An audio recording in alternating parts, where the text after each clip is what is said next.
জানলা দিয়ে বসে কেমন লোক দেখছে। ডোডো, আমার ডোডোকে একটু ভালো করে দেখুন, তারপরে আপনাদের সামনে আমি একটা ভিডিও আনবো, যেটা আমি নিজে প্রত্যক্ষ করেছিলাম, আর সেদিন আমি ভীষণ কেঁদেছিলাম। প্লিজ ভিডিওটা দেখবেন। ডোডো, এই যে ডোডো আমার, ভালো করে দেখে নাও। ডোডো, সন্দেশ খাবি? ডোডোকে আমার মানে প্রাণের চেয়েও আমি বেশি ভালোবাসি। আচ্ছা, দেখুন কেমন নিশ্চিন্তে মনে ঘুমোচ্ছে আমার ডোডো, আমার প্রিয় ডোডো। আমি বড্ড ভালোবাসি, বড্ড যত্ন করি ওকে।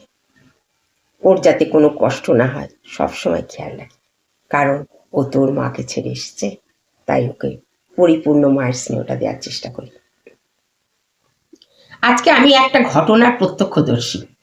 আমি রাস্তা দিয়ে যাচ্ছিলাম, হঠাৎ দেখলাম একটি কুকুর পাগলের মতন দৌড়চ্ছে। তার এখান থেকে এই পর্যন্ত এতটা নেই, হয় কেউ মেরেছে, নয় কেউ গরম জল ঢেলে দিয়েছে, কিংবা কেউ অ্যাসিড ঢেলে দিয়েছে। সে পাগলের মতন দৌড়চ্ছে, তার পেছনে 6টা থেকে 8টা কুকুর দৌড়চ্ছে তার পিছনে ঘেউ ঘেউ করতে করতে। সে নিজেকে রক্ষা করবার বলে, আত্মরক্ষা করবে বলে সে দৌড়চ্ছে প্রাণপণে, আর মাঝে মাঝে ফিরে তাদের হিংস্র হয়ে দেখাচ্ছে যে আমার শক্তি আছে। তখন সেই কুকুরগুলো একটু পিছনে সরে যাচ্ছে, আবার সে দৌড়চ্ছে। আমি সেই দৃশ্য দেখার পর নিজেকে ঠিক রাখতে পারিনি, চোখে হাউ হাউ করে আমার জল এসেছে এবং কেঁদেছি।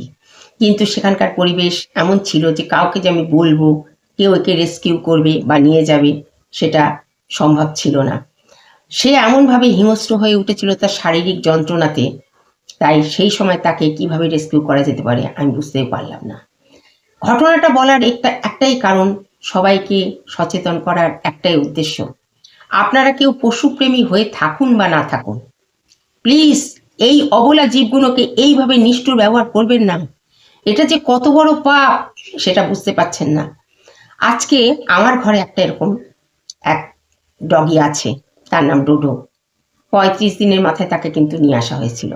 যেদিনকে তাকে আমার ছেলে নিয়ে এসেছিল মা বাবার কাছ থেকে, মায়ের কোল থেকে, সেদিনকে বাড়ি আনার পর আমি কিন্তু খুব কেঁদেছিলাম।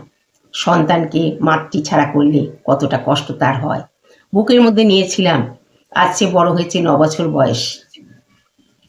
তাকে মাতৃস্নেহ, ভালোবাসা, লালন পালন, তার দেখাশোনা, তার শরীর খারাপ হলে টাইম মতো ওষুধ খাওয়ানো, হজমের ওষুধ, সমস্ত ইঞ্জেকশন। আমরা যেমন আমাদের সন্তানকে প্রতি মাসে যেমন যেমন ইঞ্জেকশন দিয়ে আমরা রক্ষা করার চেষ্টা করি, বুস্টার ডোজ দিই, ওর প্রত্যেকটা ইঞ্জেকশন সব দিয়ে ওকে যত্ন করে রেখে দিয়েছি। সে এসেছে তার মাকে ছেড়ে।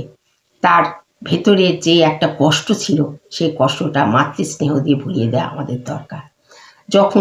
যখন কেউ আপনারা কুকুর আনবেন, তাকে সন্তানের মতো ভালোবাসবেন, কারণ তারাও কিন্তু মাকে ছেড়েই আসে। জীবনে একটা কথা মনে রাখবেন, এই অবলা জীবগুলোকে নিজেদের স্বার্থের জন্য আনবেন না। বাড়ি পাহারা দিচ্ছে বা খেলনা হিসেবে, যে একটি ভিডিও আমি দেখলাম, ভারী সুন্দর ভিডিওটি আমার লেগেছে।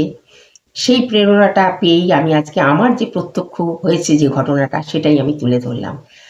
আমি একটাই বারবার কথাটা অনুরোধ জানাবো বা বলবো, এইরকম অমানবিক কাজ কখনোই করবেন না। কারোর গায়ে জল ঢেলে দেওয়া, গরম জল ঢেলে দেওয়া, কোনো পশু পাখিকে বা কোনোভাবে আঘাত করা কখনো করবেন না। এমন কাজ করবেন না, কারণ তারা বলতে পারে না।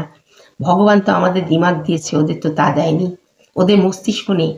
আমাদের যখন এই দামি জিনিসটা আছে, আমরা তখন এইভাবে নিজেদের ছোট করতে পারি না। ওদের নেই, ওদের ভাষা আছে, ভাষাটা ওরা নিজেদের শব্দ দিয়ে বুঝিয়ে দেয়।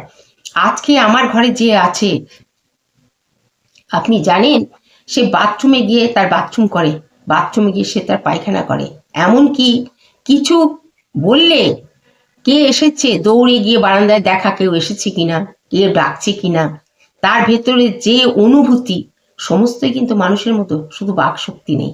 তাও নানা রকম আওয়াজ করে সে একটা ছোট্ট ক্যালসিয়াম স্টিক নিয়ে খেলা করে, ছবিটা দেবো আপনাদের। সেটা যখন আলমারির তলায় বা ফ্রিজের তলায় ঢুকে যায়, ডেকে নিয়ে গিয়ে বলে ওখানে ঢুকে গেছে, বার করে দাও। সমস্ত অনুভূতি তাদের মধ্যে আছে। দয়া করে তাদের উপর অত্যাচার করবেন না, কারণ তারা কিন্তু ভগবানের সৃষ্টি জীব। আপনিও যেমন সৃষ্টি একজন জীব, তারাও কিন্তু তাই। মনে রাখবেন, তাদের উপর অত্যাচার করা অনেক বড় অপরাধ। তাই সব পশু পাখিকে ভালোবাসুন। তাদের ভালোবাসা মানে জানবেন আপনার ঘরে যেমন সন্তান আছে, সেও কিন্তু দেখবেন আপনার কাছ থেকেই শিখবে কিভাবে পশু পাখিকে ভালোবাসতে হয়। ধন্যবাদ, ভালো থাকবেন।